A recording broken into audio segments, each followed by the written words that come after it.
د ننګرهار ولایت غازي امان الله خان خرګوټي کې د ختیځون په کچه د متعدینو د درملنې او ملاتړ زر بستریز روغتون ګټې اخیستنې ته وسپارل شو. د پرانستې په مراسمو کې د ننګرهار امنیه قومندان وویل د نشهیي توکو پر وړاندې مبارزه د متعدینو درملنه او هغوی بیرته سالم ژوند ته راګرځول د ټولنې د اصلاح او د نشهیي توکو د ناوړه اغېزو د مخنیوي لپاره مهم ګام دی. فتوحات راغلل نو سمدستي دغه امر وکړ چې تاسې د معتادینو شفاخانې جوړې کړئ. په ټولو ولایتونو کې جوړې دي، خو په چا کې 20 بستریز دي، په چا کې 50 بستریز دي، په چا کې 100 بستریز دي، په ځونونو کې مختلفې هلته هم جوړې دي. خو نن لله الحمد په ننګرهار کې د معتادینو شفاخانه زرکسیزه جوړېږي. دا د امیر حفظه الله شفقت او ترحم ده. زموږ مشران ډېر مشفق او مترحم دي، هغوی ډېر زیات ترحم او شفقت. په ورته وخت کې یو شمېر قومي مخور دغه روغتون په پرانستې د خوښۍ ترڅنګ له مسؤلینو غواړي چې د نشهیي توکو د قاچاقونکو پر وړاندې جدي اقدام وکړي او تر ټولو سخته سزا ورکړل شي.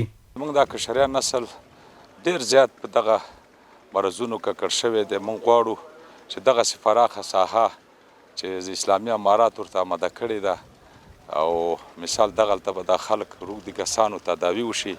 هغه قاچاقبر چې دغه مواد افغانستان ته انتقالي نو موږ په خپل د اسلامي اماراتو په مشرانو دا غږ کوو باید دا خلک صحیح محکمه شي. دغه کوم شفاخانه چې جوړه شوې په دې باندې ډېر زیات خوشحالي یو. دا یوه غټه لاسته راوړنه ده، خاص کر د نږدې پرتو ولسوالو دپاره. حد اقل د یو کور غړی هم دا کولی شي چې خپل مودات لاس نه راونیسي او شفاخانې تېرولي. د ننګرهار امنیه قومندانۍ ویاند بیا ولسونو ته ډاډ ورکوي چې د نشهیي توکو کرکیلې او قاچاق مخنیوی اساسي لومړیتوب دی او هېچا ته به اجازه ورنه کړي چې د نشهیي توکو پیر او پلور ترسره کړي.